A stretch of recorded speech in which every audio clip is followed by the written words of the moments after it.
حضرت عائشہ رضی اللہ تعالیٰ عنہ فرماتی ہے کہ ایک مرتبہ حضور اقدس صلی اللہ علیہ وآلہ وسلم گھر میں تشریف فرما تھے۔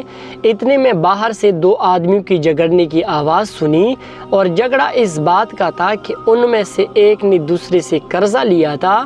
قرض خواہ دوسرے سے قرض کا مطالبہ کر رہا تھا کہ میرا قرض واپس کرو۔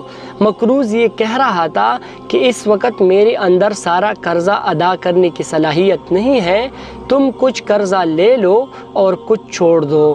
اس جھگڑنے کے اندر ان دونوں کی آوازیں بلند ہو رہی تھی، اور جھگڑنے کے دوران اس قرض خواہ نے یہ قسم کھا لی کہ واللہ یعنی خدا کی قسم میں قرضہ کم نہیں کروں گا۔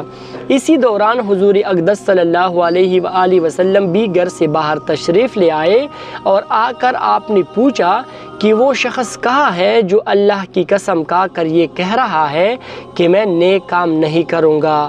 اسی وقت وہ شخص آگے بڑھا اور کہا کہ میں ہوں یا رسول اللہ، اور پھر فوراً دوسرا جملہ یہ کہا کہ یہ شخص جتنا چاہے اس قرض میں سے کم دے دے، میں چھوڑنے کے لیے تیار ہوں۔ دوستو، یہ تھے صحابہ کرام رضی اللہ تعالیٰ عنہ۔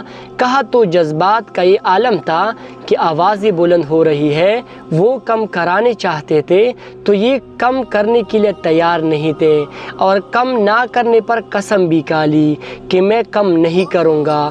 اس کے بعد نہ تو حضور اقدس صلی اللہ علیہ وسلم نے ان صحابی سے قرضہ چھوڑنے کا حکم فرمایا اور نہ ہی چھوڑنے کا مشورہ دیا، بلکہ صرف اتنا فرما دیا کہ کہا ہے وہ شخص جو یہ قسم کھا رہا ہے کہ میں نیک کام نہیں کروں گا۔ بس اتنی بات سننے کے بعد وہی ڈھیلی پڑ گئے، اور سارا جوش ٹھنڈا پڑ گیا اور جھگڑا ختم ہو گیا۔ وجہ یہ تھی کہ حضرات صحابہ کرام اور اللہ کے رسول کے آگے اس قدر رام تھے کہ جب آپ کی زبان سے ایک جملہ سن لیا تو اس کے بعد مجال نہیں تھی کہ آگے بڑھ جائے۔